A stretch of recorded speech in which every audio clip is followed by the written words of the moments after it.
आजादी के अमृत काल में देश नए संकल्पों को प्राप्त करने की तरफ बढ़ रहा है।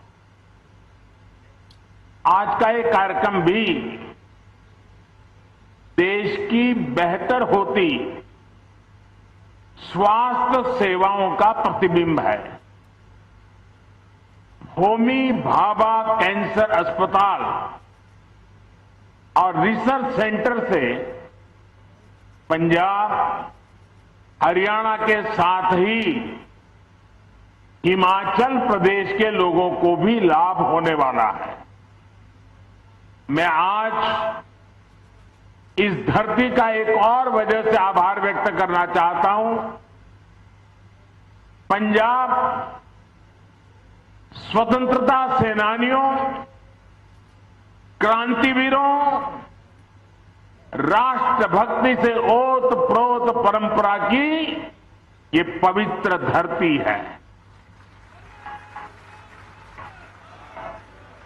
अपनी इस परंपरा को पंजाब ने हर घर तिरंगा अभियान के दौरान भी समृद्ध रखा है। आज मैं पंजाब की जनता का, विशेष रूप से यहां के युवाओं का हर घर तिरंगा अभियान को सफल बनाने के लिए हृदय से बहुत बहुत धन्यवाद करता हूं। साथियों, कुछ दिन पहले ही लाल किले से हम सभी ने अपने देश को विकसित भारत बनाने का संकल्प लिया है। भारत को विकसित बनाने के लिए उसकी स्वास्थ्य सेवाओं का भी विकसित होना उतना ही जरूरी है। जब भारत के लोगों को इलाज के लिए आधुनिक अस्पताल मिलेंगे, आधुनिक सुविधाएं मिलेगी, तो वो और जल्दी स्वस्थ होंगे, उनकी ऊर्जा सही दिशा में लगेगी, अधिक प्रोडक्टिव होगी।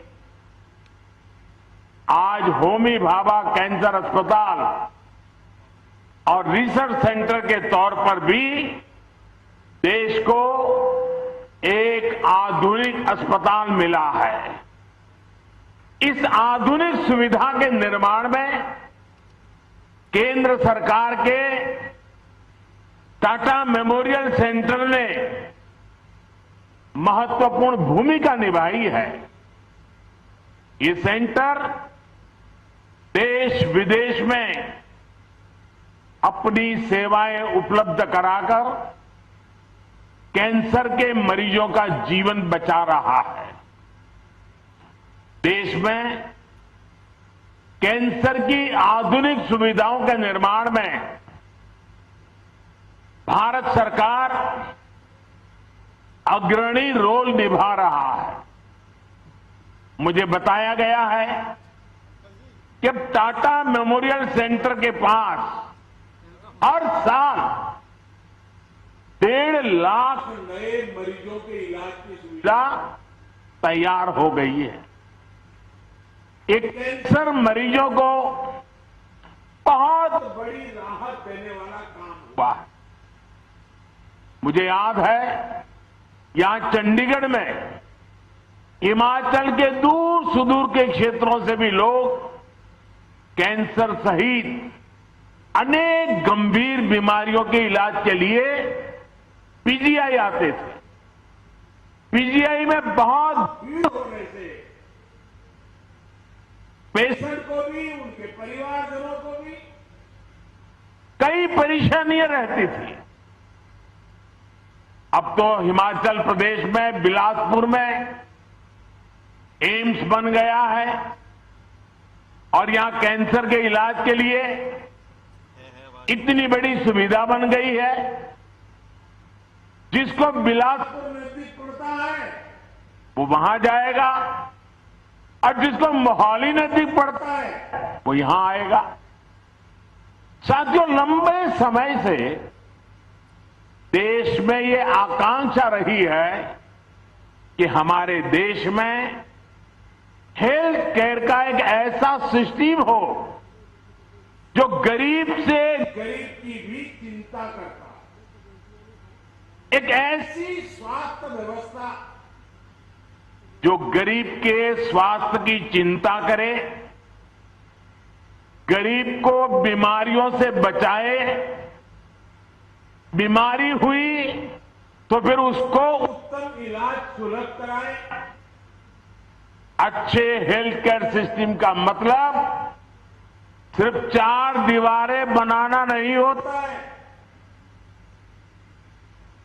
किसी भी देश का हेल्थ केयर सिस्टम तभी मजबूत होता है जब वो हर तरह से समाधान दे, कदम कदम पर उसका साथ दे। इसलिए बीते 8 वर्षों में देश में होलिस्टिक हेल्थ केयर को सर्वोच्च प्राथमिकताओं में रखा गया है। भारत में स्वास्थ्य के क्षेत्र में जितना काम पिछले 7-8 साल में हुआ है उतना पिछले 70 साल में भी नहीं हुआ। आज स्वास्थ्य के क्षेत्र के लिए गरीब से गरीब को आरोग्य सुविधा के लिए देश एक नहीं, 2 नहीं, 6 मोर्चों पर एक साथ काम करके देश की स्वास्थ्य सुविधाओं को सुधारा जा रहा है, मजबूत किया जा रहा है।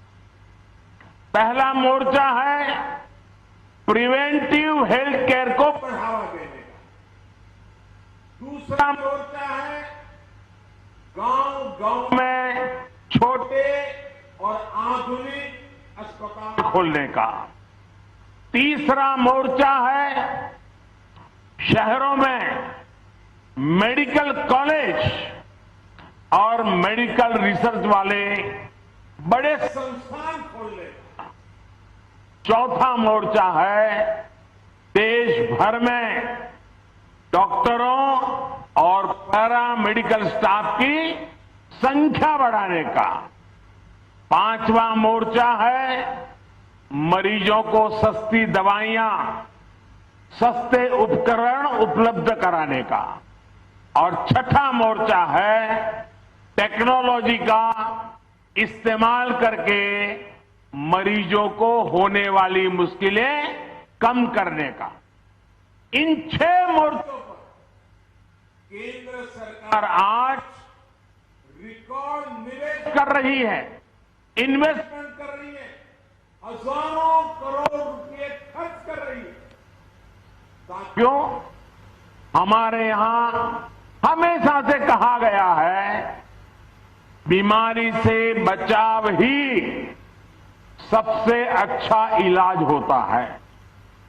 इसी सोच के साथ देश में प्रिवेंटिव हेल्थ केयर पर इतना जोर दिया जा रहा है। अभी कुछ दिन पहले ही एक रिपोर्ट आई है जिसमें कहा गया है कि जल जीवन मिशन की वजह से पानी से होने वाली बीमारियों में बहुत ज्यादा कमी आई है। यानी जब हम बचाव के लिए काम करते हैं तो बीमारी भी कम होती है। इसी तरह की सोच पर पहले की सरकारें काम ही नहीं करती, लेकिन आज हमारी सरकार तमाम अभियान चलाकर, जन में जागरूकता का अभियान चलाकर लोगों को जागरूक भी कर रही है और बीमार होने से बचा भी रही है। योग और आयुष को लेकर देश में अभूतपूर्व जागरूकता फैली है। दुनिया में योग के लिए आकर्षण बढ़ा है। फिट इंडिया अभियान देश के युवाओं में लोकप्रिय हो रहा है। स्वच्छ भारत अभियान ने बहुत सी बीमारियों के रोकथाम में मदद की है। पोषण अभियान और जल जीवन मिशन से कुपोषण को कंट्रोल करने में मदद मिल रही है। अपनी माताओं बहनों को एलपीजी कनेक्शन की सुविधा देकर हमने उन्हें धुएं से होने वाली बीमारियां, कैंसर जैसे संकटों से भी बचाया। साथियों, हमारे गांवों में जितने अच्छे अस्पताल होंगे, जांच की जितनी सुविधाएं होगी, उतना ही जल्दी रोगों का पता चलता है। हमारी सरकार इस दूसरे मोर्चे पर भी देश भर में बहुत तेजी से काम कर रही है। हमारी सरकार गांव-गांव को आधुनिक स्वास्थ्य सुविधाओं से जोड़ने के लिए 1.5 लाख से ज्यादा हेल्थ एंड वेलनेस सेंटर बनवा रही है। मुझे खुशी है कि इनमें से लगभग 1.25 lakh health and wellness centres ने काम करना शुरू भी कर दिया है। यहां पंजाब में भी लगभग 3000 हेल्थ एंड वेलनेस सेंटर सेवा दे रहे हैं।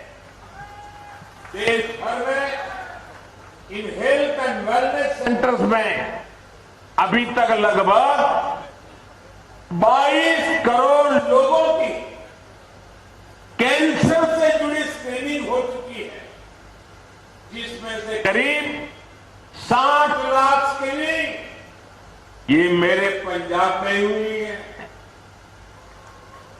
इसमें जितने भी साथियों में कैंसर की पहचान शुरुआती दौर में हो पाई है, उनको गंभीर खतरों से बचाना संभव हो पाया है।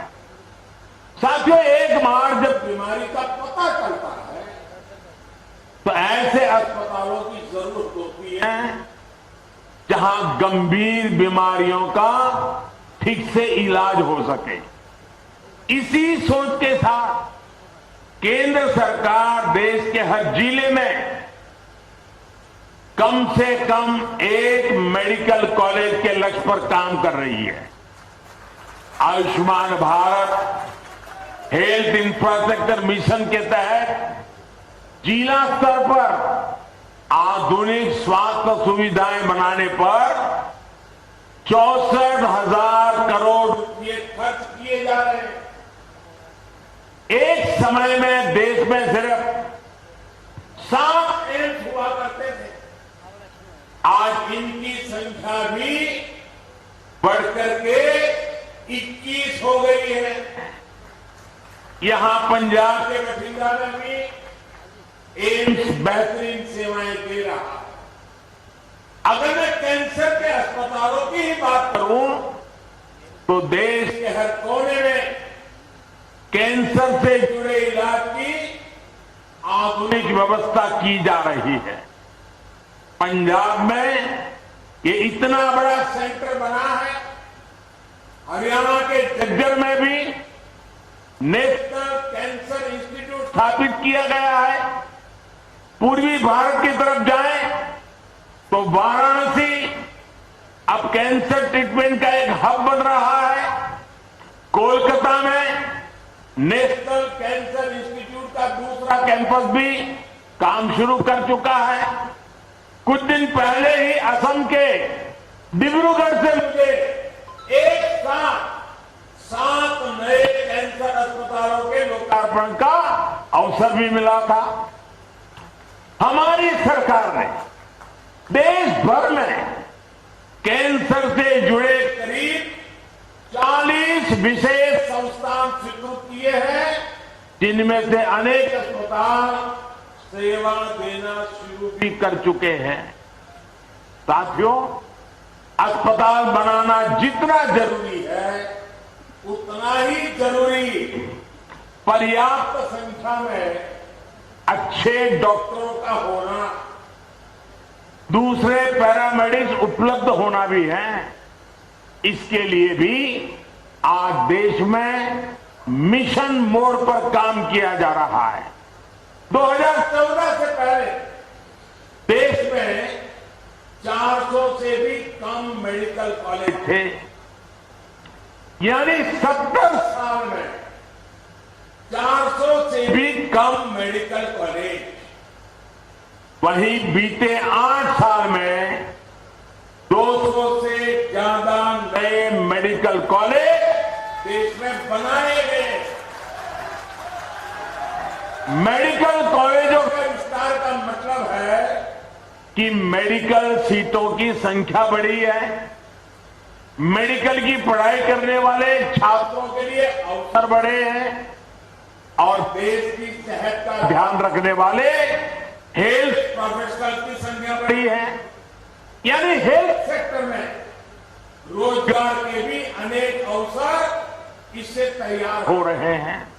हमारी सरकार ने 5 लाख से ज्यादा आयुष डॉक्टर्स को भी एलोपैथी डॉक्टर की तरह मान्यता दी है। इससे भारत में डॉक्टर और मरीजों के बीच अनुपात में भी सुधार हुआ है।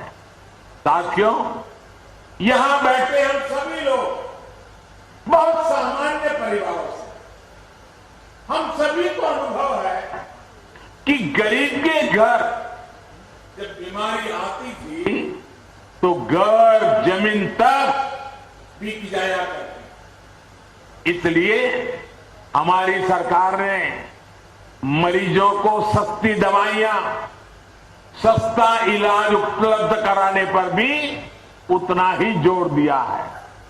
आयुष्मान भारत ने गरीब को 5 लाख रुपए तक के मुफ्त इलाज की सुविधा दी है।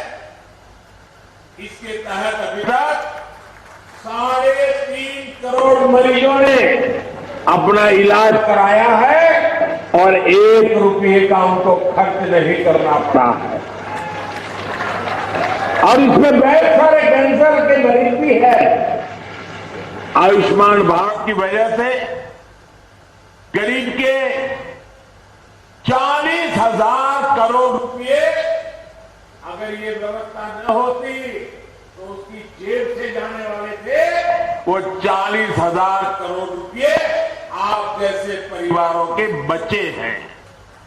इतना ही नहीं, पंजाब सहित देश भर में जो जन औषधि केंद्रों का नेटवर्क है, जो अमृत स्टोर है, वहां भी कैंसर की दवाएं बहुत कम कीमत पर उपलब्ध है। कैंसर की 500 से अधिक दवाएं जो पहले बहुत महंगी हुआ करती थी, उनकी कीमत में लगभग 90% कमी की गई है। यानी जो दवाई 100 रुपये में आती थी जन औषधि केंद्र में, वही दवाई 10 रुपये में उपलब्ध कराई जाती है। इससे भी मरीजों के हर वर्ष औसतन करीब 1,000 करोड़ रुपये बच रहे हैं। देश भर में लगभग 9,000 जन औषधि केंद्रों पर भी सस्ती दवाएं गरीब और मध्यम वर्ग की परेशानियों को कम करने में मदद कर रही है। भाई और बहनों, सरकार के होलिस्टिक हेल्थ केयर अभियान में नया आयाम जोड़ा है आधुनिक टेक्नोलॉजी ने। हेल्थ सेक्टर में आधुनिक टेक्नोलॉजी का भी पहली बार इतने बड़े स्केल पर समावेश किया जा रहा है। Ayushman Bharat digital health mission से सुनिश्चित कर रहे हैं कि हर मरीज को क्वालिटी स्वास्थ्य सुविधाएं मिले, समय पर मिले, कम से कम परेशानी हो। टेलीमेडिसिन, टेली कंसल्टेशन की सुविधाओं के कारण आज दूर सुदूर गांव का व्यक्ति भी शहरों के डॉक्टरों से शुरुआती परामर्श ले पा रहा है। संजीवनी ऐप से भी अभी तक करोड़ों लोगों ने इस सुविधा का लाभ लिया है। अब तो देश में मेड इन इंडिया 5G सेवाएं लॉन्च हो रही है। इससे रिमोट हेल्थ केयर सेक्टर में क्रांतिकारी बदलाव आएगा।